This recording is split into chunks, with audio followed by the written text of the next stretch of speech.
और आपको बताएं कि बलोच पुल पर मौजूद ऑयल टैंकर से तेल अब दूसरे टैंकर में शिफ्ट कर दिया गया है। टैंकर को क्रेन की मदद से सीधा कर दिया गया है। कफील अहमद यहीं पर मौजूद है, उनसे अपडेट्स लेंगे। कफील बताइएगा इस वक्त क्या सूरत हाल देख रहे हैं, ट्रैफिक की रवानी के हवाले से भी थोड़ा सा आगाह कीजिएगा। देखिए, गुज़िश्ता रात पेश आने वाला वाक़या जो कि बलोच पुल पर पेश आया था और यहाँ जो ऑयल टैंकर उलट गया था, अब बहुत ज़्यादा जद्दोजहद के बाद तकरीबन दूसरे रोज़ दोपहर के बाद इसको जो है वो सीधा कर लिया गया है और अब यहाँ से जो है वो रवाना किया जा रहा है।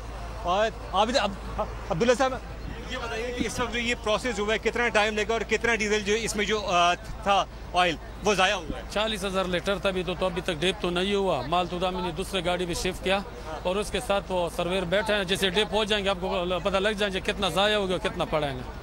ये मतलब इसको अब ये काम तमाम मुकम्मल हो चुके हैं?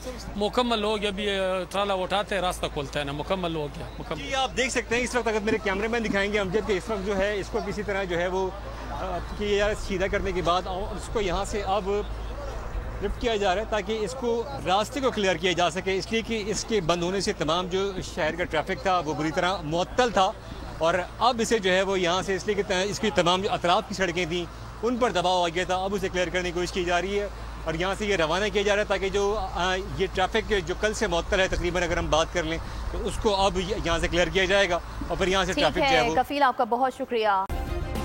सब्सक्राइब करें और बेल दबाएं ताकि कोई खबर रह न जाए।